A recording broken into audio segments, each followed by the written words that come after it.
वो हिचकिचाती हुई वापस बैठ गई। तो ये शशांक सेठी किसी कवि के साथ आपकी शादी में अड़ंगा डाल रहा है ना? हाँ, यही बात है। इसलिए डाल रहा है क्योंकि आप उसकी गर्लफ्रेंड हुआ करती थी। वो कोई छोकरा नहीं है विक्रांत, इसलिए हमारे बीच बॉयफ्रेंड गर्लफ्रेंड वाला रिश्ता तो नहीं था, ना ही प्यार मोहब्बत जैसी कोई बात कभी रही थी, मगर उसके अलावा बहुत कुछ था, बल्कि सब कुछ था। कम शब्दों में कहूँ तो वो मुझे अपनी प्रॉपर्टी समझता है। डिटेल में बताइए प्लीज़, और इत्मीनान रखिए, मैं अपनी तरफ से कोई कोशिश उठा नहीं रखूँगा। मैं बिहार की रहने वाली हूँ। ओके। 5 साल पहले दिल्ली आई थी, मॉडलिंग के धंधे में किस्मत आजमाना चाहती थी, मगर वो बाद की बात थी। मैं घर से भाग कर आई थी, इसीलिए सबसे पहले मुझे किसी नौकरी की ज़रूरत थी ताकि अपने खर्चे उठा सकूं। मैंने एक प्लेसमेंट एजेंसी को अपना रिज्यूमे मेल किया, तो जवाब में उन लोगों ने मुझे मेड की जॉब ऑफ़र की। मेरे पास ऐसा भी कोई तजुर्बा नहीं था, लेकिन उम्मीद कर रही थी कि मेड वाली जॉब करने में कामयाब हो जाऊंगी, इसलिए हामी भर दी। और वो नौकरी आपको मिली सेठी के घर पर, है ना? हाँ, यही हुआ था। तब मुझे नहीं पता था कि शशांक असल में क्या भला है, वरना मैंने साफ इनकार कर दिया होता। लेकिन अनजाने में ही मैं वहाँ काम करने लगी, और सच पूछो तो कोई भी प्रॉब्लम सामने नहीं आई। धीरे धीरे मुझे पता लगा कि वो असल में क्या था, लेकिन वहाँ उसका बिहेवियर अच्छा था, इसीलिए मैं काम पर बनी रही। यूं करीब 6 महीने बीत गए। फिर एक रोज़ अचानक ही वो मुझसे पूछ बैठा कि मैं मेड की नौकरी ही क्यों कर रही थी। तो मैंने उसे अपने एम्बिशंस के बारे में बता दिए, ये भी कि तब तक मैं कई जगहों पर ट्राई कर चुकी थी, लेकिन बात नहीं बनी थी। जवाब में उस रोज़ तो वो मेरे से कुछ नहीं बोला, लेकिन 2 दिनों बाद उसके एक ख़ास आदमी आक्रांत अधिकारी ने मुझे एक विजिटिंग कार्ड दिया और कहा उस पते पर जाकर मैं मॉडलिंग के लिए ट्राई करूं, क्योंकि बॉस वैसा चाहते थे। फिर क्या हुआ, मुझे लगा मैं नौकरी से निकाली जा रही थी, इसीलिए तुरंत शशांक के पास पहुंच गई और उससे कहा कि नौकरी मेरे लिए ज़रूरी थी, चाहे मॉडलिंग का काम मिले या ना मिले। सुनकर वो ज़ोर से हंसा और बोला कि मेरी नौकरी पक्की थी, मैं मॉडलिंग के साथ साथ तब तक वहाँ काम कर सकती थी जब तक कि मुझे अच्छी आमदनी होनी शुरू ना हो जाती। सेठी के पास सैलरी कितनी थी आपकी? 35,000 था, जो मेरे लिए बहुत था, क्योंकि खाने पीने और रहने पर पैसा नहीं खर्च करना था। खैर, मैं उसके दिए पते पर पहुंची तो वहाँ जो शख्स मिला उसने मुझे एक ट्रेनर के हवाले कर दिया। आगे हर रोज़ मैं 2 घंटे उसके स्टूडियो में जाती और मॉडलिंग की बारीकियाँ सीखती। आगे करीब 6 महीने वो सिलसिला चला, फिर मुझे मेरा पहला काम हासिल हुआ। उसमें पैसे तो ज़्यादा नहीं मिले थे, लेकिन मेरे सपनों को पंख बराबर लग गए। प्रॉब्लम कब शुरू हुई? अभी मैंने 2 दिन छोटे छोटे असाइनमेंट ही किए थे कि शशांक के 12 साल के बेटे का कत्ल हो गया, जिसके बाद वो पागल सा हो गया। तब मैंने पहली बार उस शख्स को अकेले में बैठकर आंसू बहाते देखा था। मुझे बहुत बुरा लग रहा था। मैं उसको सांत्वना देना चाहती थी, मगर कैसे दूं समझ में नहीं आ रहा था। कुछ दिनों बाद एक शाम उसकी बीवी अपने मायके चली गई। घर में नौकरों के अलावा कोई नहीं था।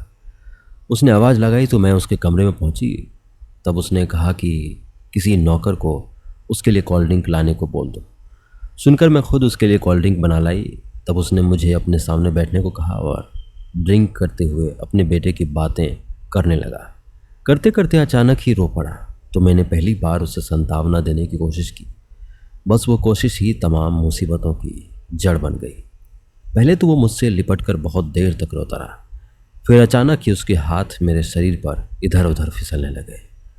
मैं ये बिल्कुल नहीं कहूँगी कि उसने उस शाम मेरे साथ जो कुछ किया जानबूझकर प्लान करके किया, क्योंकि वैसा होता तो उसने रिंग किसी और के हाथों भिजवाने के लिए नहीं कहा होता।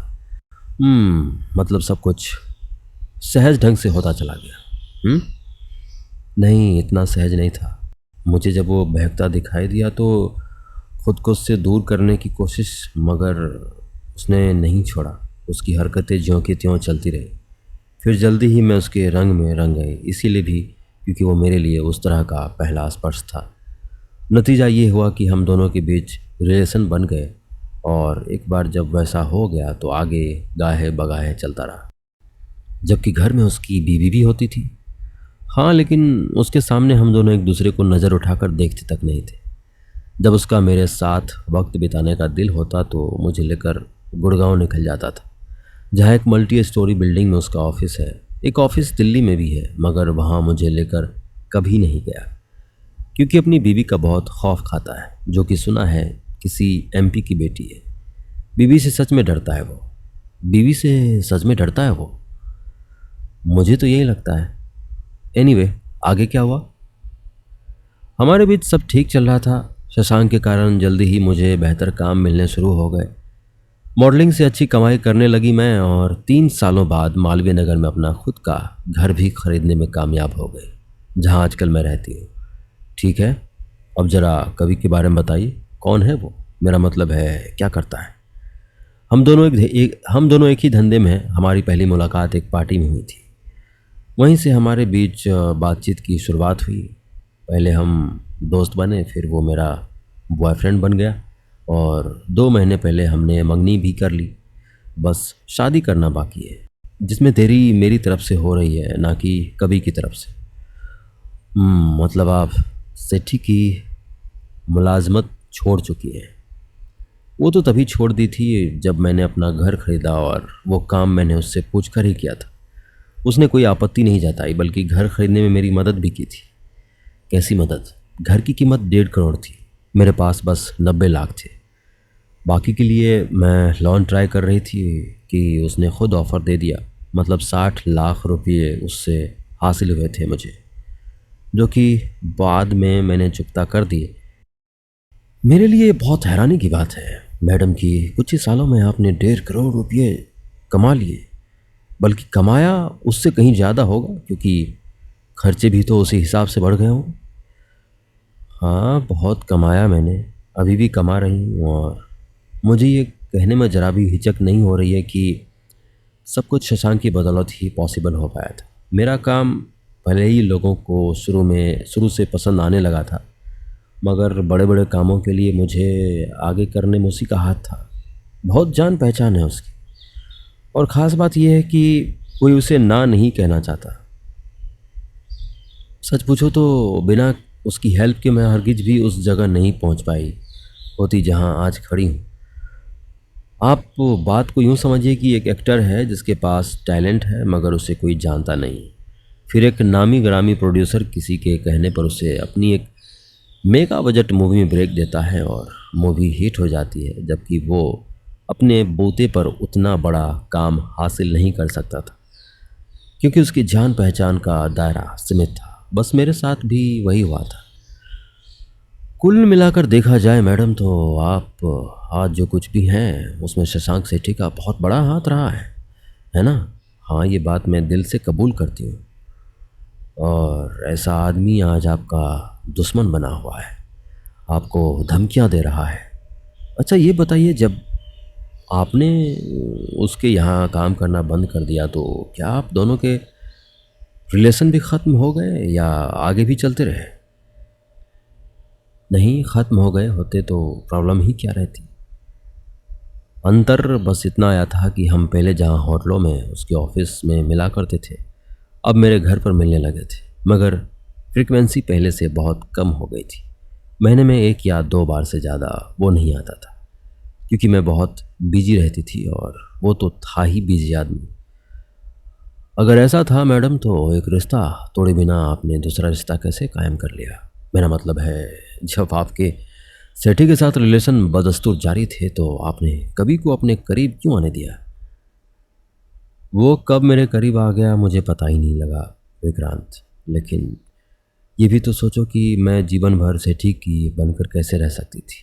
वो क्या मुझसे शादी कर सकता है? मेरा जवाब है, नहीं कर सकता।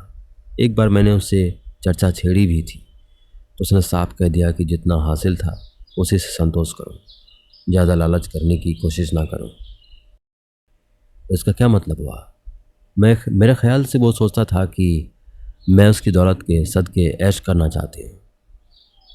ऐसा नहीं था? मेरा मतलब है कि आपके मन में वैसा कोई ख्याल कभी नहीं आया?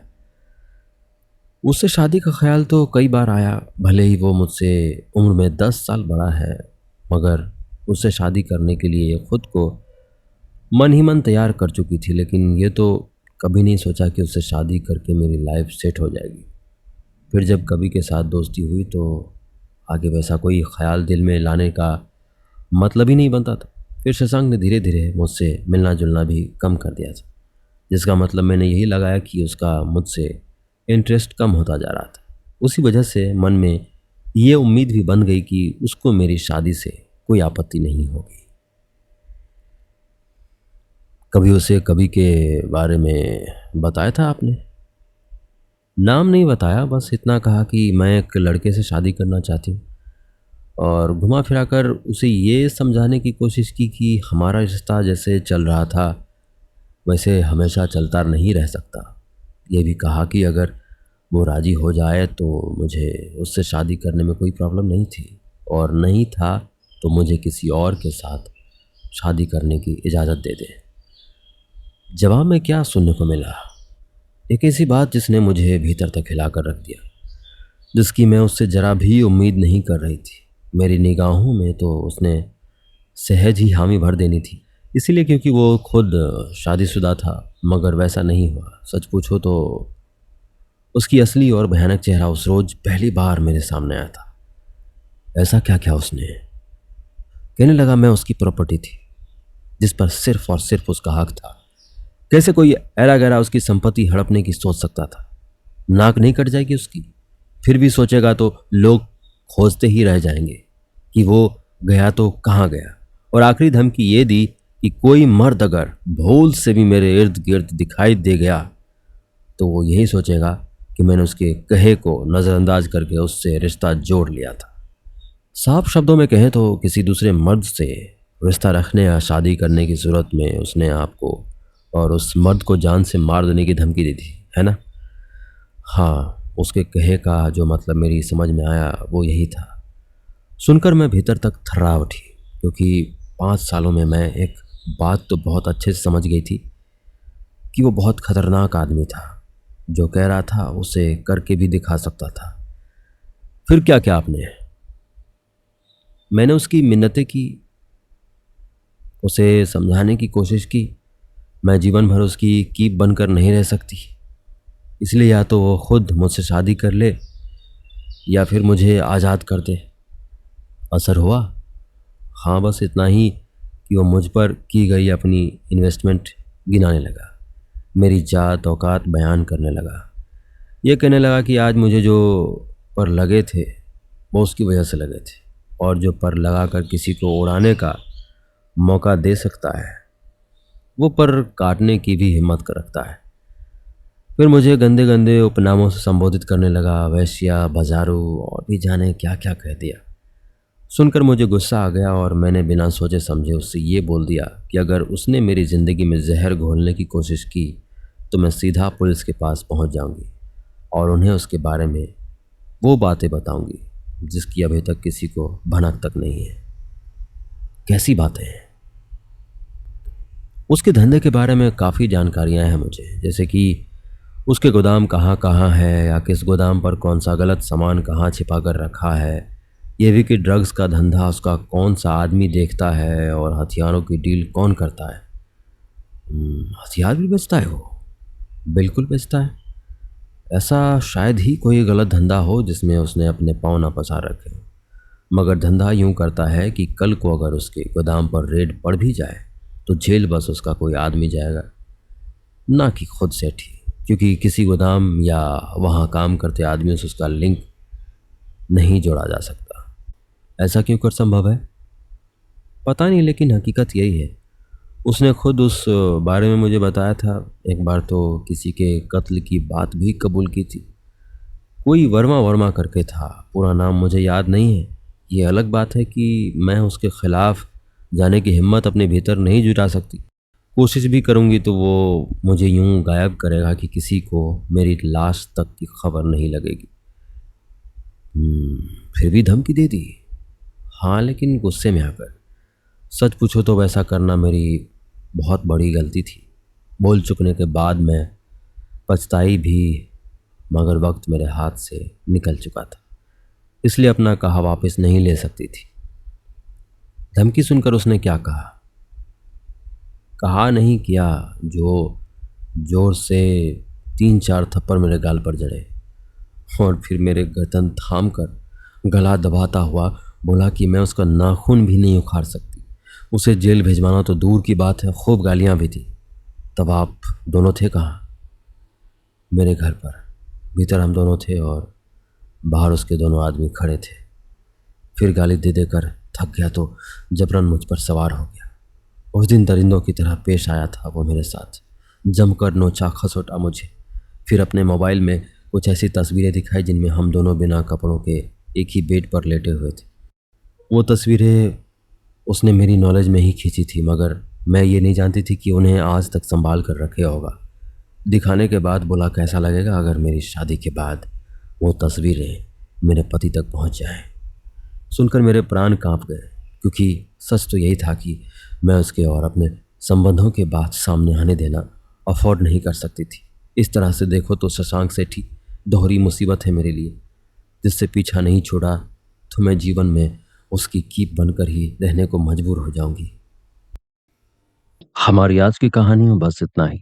मैं आशा करता हूँ आपको यह कहानी पसंद आई होंगी। इसी तरह बने रहिए हमारे साथ और सुनते रहिए द कहानीबाज। हिंदी साहित्य की ये दुनिया जहां कहानियां सिर्फ कहानियां नहीं, एक विरासत है, और द कहानीबाज उसी विरासत को आज की पीढ़ी तक पहुंचाने की एक छोटी सी कोशिश है।